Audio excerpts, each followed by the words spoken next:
اللہ کو منانا سب سے آسان چیز ہے۔ کائنات میں سب سے آسان ہے اللہ کو منانا۔ ماں بہت بڑا رشتہ ہوتا ہے، اسے منانے پر بھی زور لگتا ہے، لیکن میرے رب کی قسم میں کیا بتاؤں آپ کو، میرا رب کہتا ہے میرا بندہ، میری بندی، تو اتنے گناہ کر،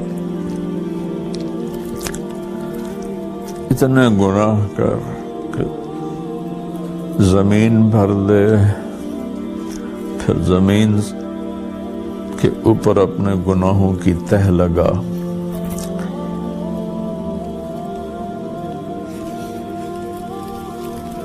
پھر اس کو اٹھاتے اٹھاتے اٹھاتے آسمان کی چھت سے لگاتے۔ مجھے بتاؤ کون اتنے گناہ کر سکتا ہے؟ میرے رب کی قسم، پوری دنیا کے انسان جو مر گئے، جو زندہ، جو آئیں گے، پوری کائنات کے جنات جو مر گئے، جو زندہ، جو آئیں گے، یہ سارے مل جائیں اور قیامت تک گناہ کرتے رہے تو اتنے نہیں کر سکتے کہ آسمان تک چلے جائیں۔ اور میرا اللہ کہتا ہے طارق جمیل غریدہ، یہ لے زندگی، یہ لے طاقت، اور اتنے گناہ کر کے آسمان کی چھت کو لگ، پھر صرف ایک دفعہ مجھے کہنا یا اللہ معاف کر دے تو میں سارے معاف کر دوں گا، ولا ابالی، اور مجھے کوئی پرواہ نہیں ہوگی۔ بڑی کریم ذات سے ہمارا واسطہ ہے۔ میں اپنی تمام ساری قوم سے کہتا ہوں، دو بول بول دیں یا اللہ میری توبہ، سب معاف کر دے گا، پھر پلٹ کے پیچھے نہ جائیں اور اپنی توبہ پہ پکے ہو جائیں، چاہے حقوق اللہ ہیں چاہے حقوق العباد ہیں، اس کی تلافی کی پھر کوشش کریں، پھر ٹوٹ جائے پھر توبہ کر لیں۔ میرے نبی کا فرمان ہے، دن میں 70 دفعہ توبہ ٹوٹے، 70 دفعہ توبہ کر لو تو اللہ تعالیٰ خوش رہتا ہے۔ تو اللہ سے معاملہ بڑا زبردست ہے، جتنی دفعہ ہم توبہ کریں گے اتنی دفعہ معاف کرے گا۔ وہ ایسا نہیں ہے کہ وہ کہے گا کہ مجھے جاوید چوہدری صاحب میرے بہت پیارے دوست ہیں، بھائی ہیں، مجھے ان سے بہت محبت ہے، میں ان کی بہت قدر بھی کرتا ہوں، ان کے قلم کا مرید بھی ہوں میں۔ وہ مجھ سے کہنے لگے آپ یہ بات کرتے ہیں کہ جتنی دفعہ توبہ کرو اللہ معاف کرتا ہے، تو آپ کا نوکر 2-3 دفعہ غلطی آپ اس کو رکھیں گے، آپ نکال نہیں دیں گے؟ میں نے کہا آپ نے اللہ اور طارق جمیل کو ایک بنا دیا، میرا تو بیٹا اگر بار بار کرے گا میرے ساتھ زیادتی تو میں تو اس کو بیٹے کو نکال دوں گا، نوکر تو بعد کی چیز ہے، وہ تو اللہ ہے، وہ اللہ جس کی نہ کوئی ابتدا ہے نہ انتہا ہے، اسی طرح اس کی رحمت کی نہ ابتدا ہے نہ انتہا ہے۔ ساری کائنات مل کر مجھ سے کائنات بھر دے، ایک دفعہ کہہ دیں یا اللہ معاف ہو گیا، جاؤ معاف کیا۔ تو میں ساری قوم سے اپیل کروں گا سب مل کر توبہ کریں، 2 نفل پڑھیں یا صرف زبان سے ہی کہہ دیں، لیکن پھر ایک شرط ہے پلٹ کے واپس نہ جائیں۔ اگر ہو جائے تو بھی کوئی مسئلہ نہیں، پھر دوبارہ توبہ کر لیں، پھر توبہ کر لیں، پھر توبہ کر لیں۔ ایک شخص تھا بنی اسرائیل میں، موسیٰ علیہ السلام کی قوم میں تھا، بہت گناہ گار تھا، بہت گندی زندگی تھی۔ جب وہ مرنے لگا تو اس نے اپنے بیٹوں سے کہا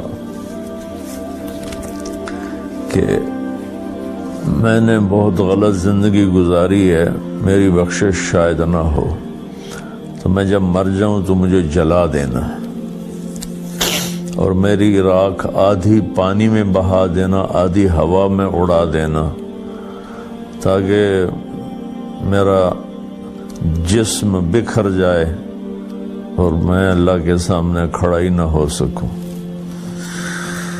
تو انہوں نے اس کو جلا دیا، آدھی دریا میں بہا دی، آدھی ہوا میں اڑا دی۔ اللہ کریم قدیر نے اسے ایک ایک ذرے کو جمع کر کے اپنے سامنے کھڑا کیا۔ اللہ تعالیٰ نے فرمایا یہ تو نے کیوں کیا تھا؟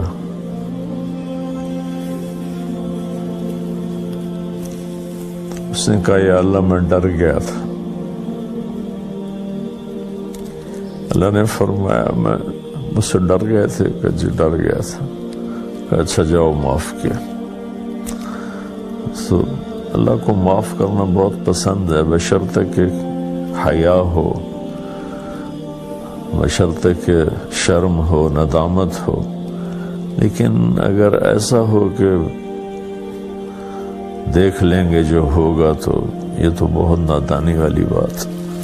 بتا رہے تھے کہ خدا اور بندے کا تعلق اور اس میں توبہ کی اہمیت کیا ہے، اور خاص طور پہ اس طرح کے وبائی امراض جب پھوٹ پڑتے ہیں خدا کی طرف سے آزمائش تو ہوتا ہے، خدا کے قہر کا اظہار بھی ہوتا ہے۔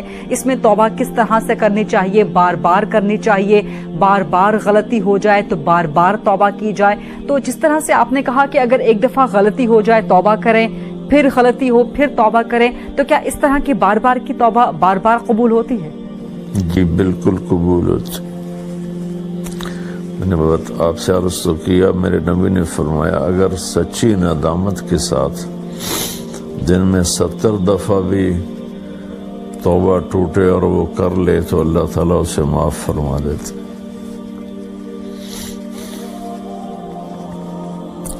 اصل میں ہم نے اللہ کی رحمت کو سمجھا ہی نہیں ہے، اس لیے مایوسی زیادہ ہے۔ درست، آپ نے فرمایا کہ دعا کرنے کے بہت سے طریقے ہیں، آپ خدا سے کسی بھی صورت میں دعا کر سکتے ہیں۔ تو لوگوں کی آگاہی کے لیے یہ بھی بتا دیجئے گا کہ اس طرح کی جو صورتحال ہے، خاص طور پہ وبائی امراض کی صورتحال، کرونا وائرس جیسی صورتحال، تو اس میں کون سی دعا کرنی چاہیے؟ کون سی دعا کرنے کا طریقہ مسنون ہے، احسن ہے؟ کیونکہ سوشل میڈیا پر بہت سی دعائیں چل رہی ہیں، خاص طور پہ لا الہ الا انت سبحانک انی کنت من الظالمین۔ تو کون کون سی دعائیں کرنی چاہیے، ذرا یہ فرما دیجئے گا۔ دعا پڑھنے کی چیز نہیں غریدہ، دعا مانگنے کی چیز ہے۔ پڑھنے کو دعا نہیں کہتے، مانگنے کو دعا کہتے ہیں۔ اگر آپ نے دعا کی حقیقت سمجھنی ہو تو یہ مانگنے والوں کو دیکھیں کہ وہ چہرے پر کیسی مصنوعی مسکنت لاتے ہیں اور کس طرح فریادی بنتے ہیں، کہ ہمیں پتہ بھی ہوتا ہے کہ یہ پیشہ ور ہیں، پھر بھی ہم 10 50 100 روپے ان کی ہتھیلی پہ رکھ دیتے ہیں۔ دعا الفاظ کا نام نہیں ہے، دعا کیفیت کا نام ہے۔ وہ کیفیت اردو عربی کی محتاج نہیں، ورنہ گونگے کیسے مانگیں۔ وہ کیفیت انگلش فرینچ کی محتاج نہیں۔ اس کیفیت کے ساتھ جب اللہ کو پکارا جاتا ہے اور اس سے مانگا جاتا ہے تو وہ چیز دعا بن جاتی ہے۔ تو اللہ تعالیٰ ساغر صدیقی کی بخشش فرمائے، اس نے کہا تھا ہے دعا یاد مگر حرف دعا یاد نہیں۔ تو یہ ہے دعا کی حقیقت کہ دعا کے الفاظ بھی ہیں، اس میں کوئی شک نہیں، اللہ کے نبی نے ہمیں دعائیں سکھائی ہیں، لیکن ان دعاؤں کے پیچھے کیفیت بھی ہو درست اور مانگنے والا جذبہ بھی ہو تو پھر وہ دعا کبھی رد نہیں ہوتی۔ تو دعا ہمارے ماحول میں ہے ہی نہیں، ہمارے ایسے رٹی رٹائے الفاظ ہوتے ہیں، وہ ہم پڑھ دیتے ہیں پھر کہتے ہیں ساڑی سندا نہیں۔